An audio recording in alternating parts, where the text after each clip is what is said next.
you're talking about my time as ISB, in ISB as a student, that was more than about 30 years ago in the wooden school in Tapak, Kuda. And back then we were just primary, and the first thing that comes to mind were my teachers. First one being Mrs. Leong. She was exuberant and loud and funny, and whatever she said just resonated with you. And she came in with her presence, her either having green hair or pink hair or glittery eyeshadow, but in essence, it's like what she said, what she taught you, it just stuck with you. And that was it. And then there was Miss City, who taught us singing. And you never, it wasn't the classical songs that you learn and nursery rhymes, it was all ABBA and disco songs and Michael Jackson. So those were the things I remembered as a student. But it just being primary, what do you do in primary? You play.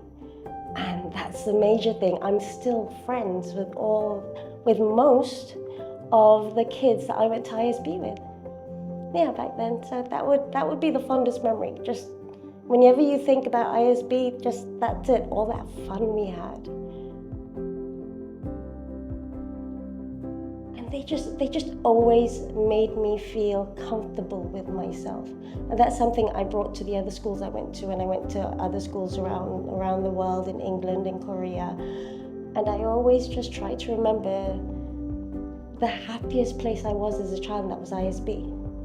And what made me happy was like everyone made me feel accepted, everyone made me feel special. So that's what I took with me.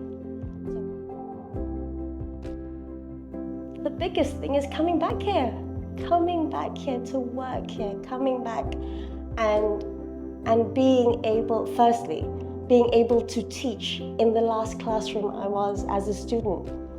You know, in year 5 in Mr. Doyle's classroom, that was my last lesson with Mrs. Leong. You know, it's like special moments with that, being involved in the school and having it, like I said, 30 years. I've known this school, 30 years. I have personally been involved with this school as a student, as well as an alumni, and then as well as someone who works here. Happy 60th anniversary, ISB. It has always been ISB, ISB always.